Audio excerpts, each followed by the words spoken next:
cautiously approach the slain warrior. You're eager to examine their strange armor, and you're particularly curious about the light-emitting spears they wield. Weapons such as these could prove useful in your fight against Wolfsbane. However, on examining these steel shafts, you discover they are now useless. The source of their power was contained in the canister strapped to the warrior's backs, a power that is now depleted. When you prise open the helmet and breastplate, you discover a thin, pale-skinned humanoid within. His bone structure and muscularity is surprisingly weak for a warrior, prompting you to suspect that he must have relied heavily on his power-fed armor for strength and protection. Okay, so these guys are wielding power armor. Damn. This sallow-faced soldier has a lean and brutal appearance, a look which resembles that of an emancipated Drakkar. After having satisfied yourself that there is nothing worth salvaging from the bodies of these two slain enemies, you make a cursory check of your own equipment. You are hungry, and I guess you just eat these people now. I don't know. You eat something. What? I mean, you just eat something. I don't know what else you could eat here. Having satisfied your curiosity and your appetite, you hurry out of this derelict warehouse by a rear door and continue your hunt for Wolfsbane's trail. So now Lone Wolf is a cannibal. If they were human, yes. But maybe they weren't. I mean, it's an entirely different world. The rear of the warehouse opens onto a wasteland of shattered rubble, which is bisected by a dead stream of salty, acidic water. You trudge across this bleak and forbidding landscape, past sharp spires of crimson and jet that erupt through the dereliction to scratch the cloudy sky. Rust-red water encircles their bases, lending them a wholly sinister aspect. To your eyes, it seems as if this blighted city has been impaled upon these cruel, towering spikes. Beyond the spires, you discover a paved street almost clear of debris. You find several sets of footprints here, and your hopes are raised when you determine that one set belongs to Wolfsbane. You follow them to a gutted building, several stories high, which is adorned with strangely angular gargoyles. The inside of this crumbling edifice is completely empty, and your adversary's trail passes through it to a rear exit. As you emerge on the far side, you catch your first breathtaking glimpse of the grim city's tallest structure. Before you stand a great tower of gleaming black stone, which rises from the depths of a fathomless moat and soars to within 100 feet of the stormy grey clouds. Its pitted surface bristles with metal discs and antennas, streaked with rust, yet there are few windows, and you can see but one portal. You magnify your vision and note that your adversary's tracks lead to a traffic-worn area on this side of the moat, directly opposite of the portal. You watch this area for several minutes, and then you see two armor-clad warriors emerge from the ruins and approach it. Suddenly, a semi-transparent drawbridge extends from beneath the portal. It resembles a flattened beam of solid green-grey light, and this beam bridges the moat and provides the two warriors with the means to reach the open tower door. You scan the great tower with your senses, and you feel sure that your opponent is lurking somewhere within. Powerless to reach him, you can only stand and watch the two warriors as they cross the moat and disappear into the portal, which slides shut behind them.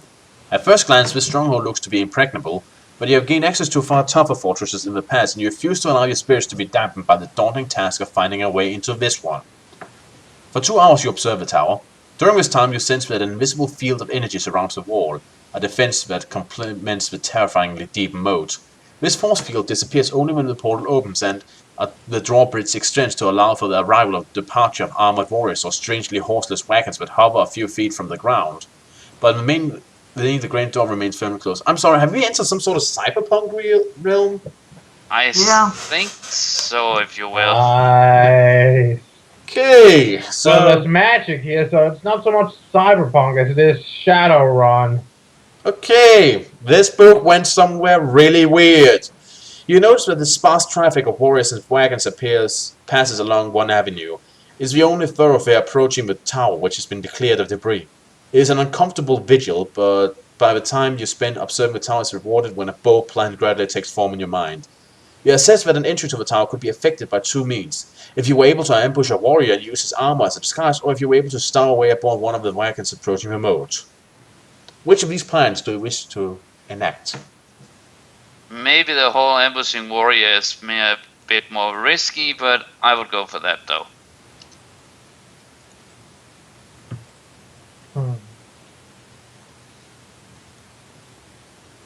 What do you say, Giovanna?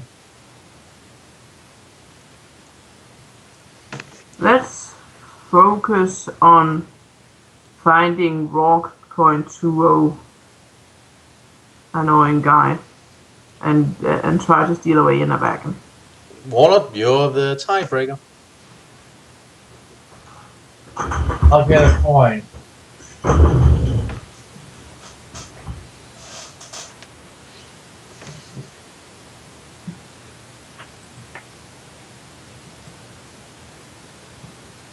Okay. Heads, ambush, tails, wagon. Heads. Yay, we got to wear power armor. If we're Okay. lucky. Okay. You make your We way. won't be able to fit into it. We know they're too small. You make your way towards the avenue and select an ideal place where you can launch an ambush. 20 minutes tick by before you see two armored humanoids approaching. One walks several paces behind the other, but both are on their way towards the tower. At first you're discouraged that there are two, fearing that the ambush will be hard to effect. But as we draw closer you note that neither appears to be carrying weapons. You let the first warrior pass and then you strike the second one, dragging him off the street and into the dark alley where you've been lying in wait. A sharp blow beneath the chin guard of his helmet renders him unconscious, and swiftly you begin to strip away his armor.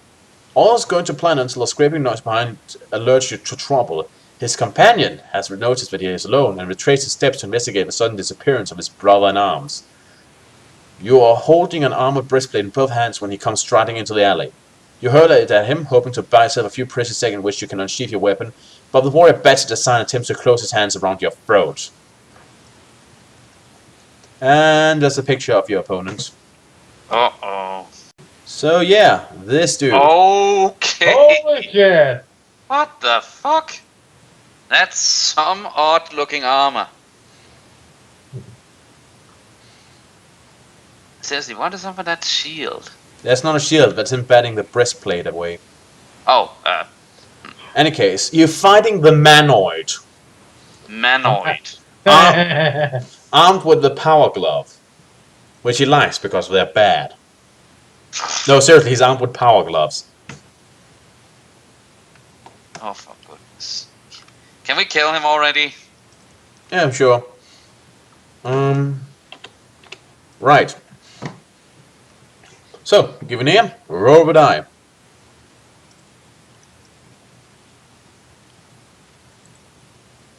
Nine?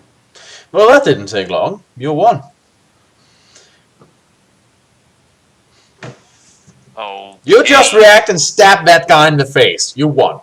You drag the body of the dead Manoid into the ruins of a house and cover it with rubble. Then you put on the armor which you have stripped from the unconscious Manoid and lower the visor of the helmet to hide your face. A black haversack taken from the warrior provides you with a convenient means to hide your own weapon, equipment, and cloak. They always seem to have haversacks for you to hide your stuff under. After checking that the avenue is clear, you emerge from the alley and stride boldly towards the tower. On reaching the edge of this windswept canyon... What? Stride boldly toward. Is it the whole? I just imagine the whole cliche of, you know, if you have to infiltrate an enemy stronghold, you just have to strut around like you're a goddamn rooster. Yeah, I was the picture I get too, that he's just strutting away in that power armor. Maybe it's a bit too small or something. On reaching the edge of this windswept canyon, you hear the distinct clang of a bell and watch as the drawbridge extends from beneath the portal to span the chasm. You march across, trying not to look down through the semi-transparent bridge to the dark floor of the moat that lies thousands of feet below, and enter the tower's great portal. The great portal closes behind you with little noise save the serpent-like hiss of escaping air. Inside, a cavernous plaza awaits you, crafted entirely of steel, glass, silver, and iron. Towering girders arc over your head, buttressed upon each other to support the many upper levels of this stupendous edifice. The plaza is vast and alien in design, and is virtually deserted. You count no more than 6 armored warriors, some so far distant that you have to magnify your vision to be sure that they are what they seem to be. Your arrival goes unchallenged, and you waste no time in attempting to locate your adversary's trail. As expected, you find traces of his tracks close to the portal. They lead to an archway which opens into a steel-lined chamber that has 2 exits, one to the left, the other to the right. Here the tracks becomes indistinct and you are unable to determine which way Wolfsbane went from here. So, left or right?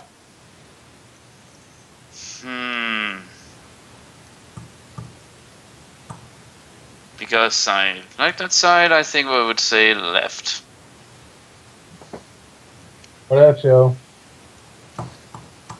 Was that an agreement or not caring? I'm saying whatever. Okay, give an ear.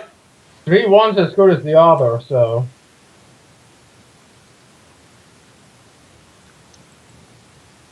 Yeah. Right. Okay, Warlord, you have a tiebreaker.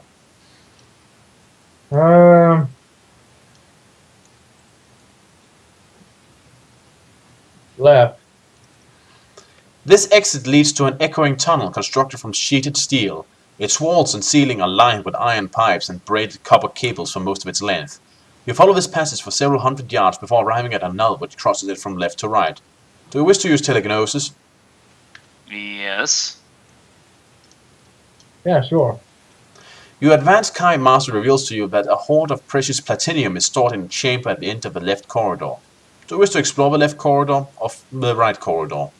So, in other words, find and look at shiny things or focus on the guy who is out to kill us. Oh, he might be at the shiny pretty thing.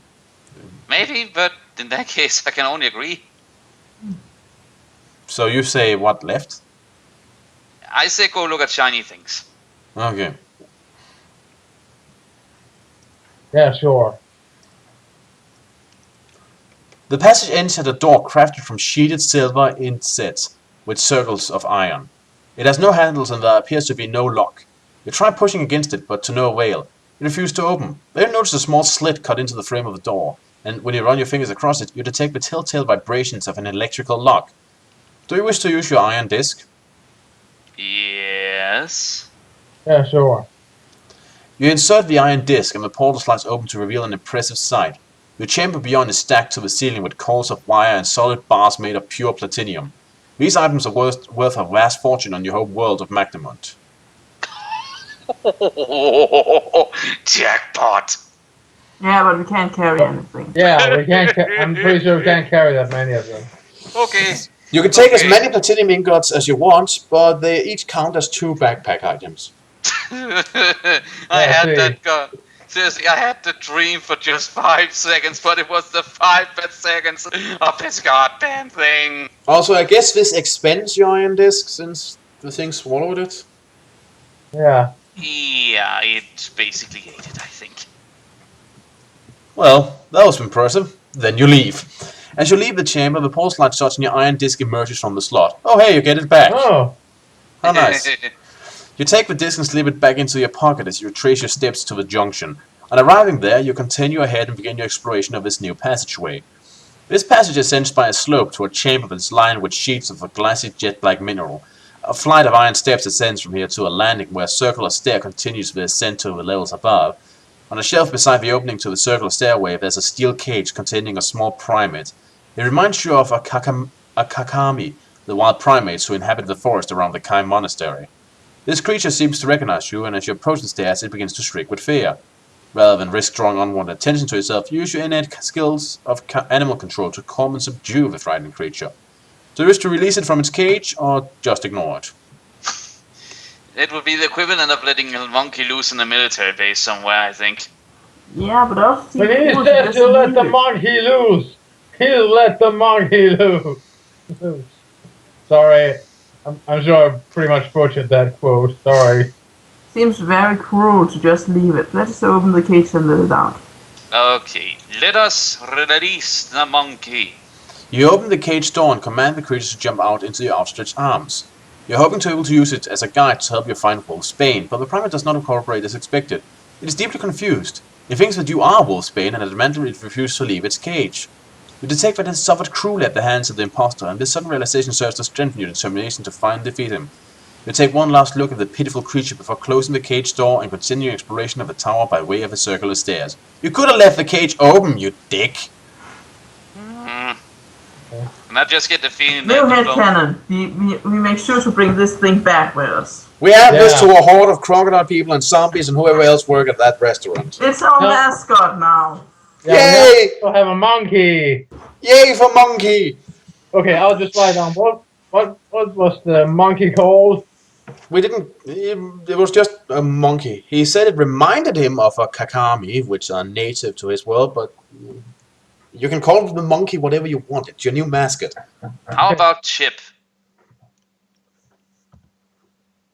Okay. As you climb the stairs, you are filled with a growing sense of uncertainty and dread as you ponder what may yet await you in this alien tower. However, these feelings of impending doom are quickly banished when you reach the third level, for here you pick up the trail of your adversary.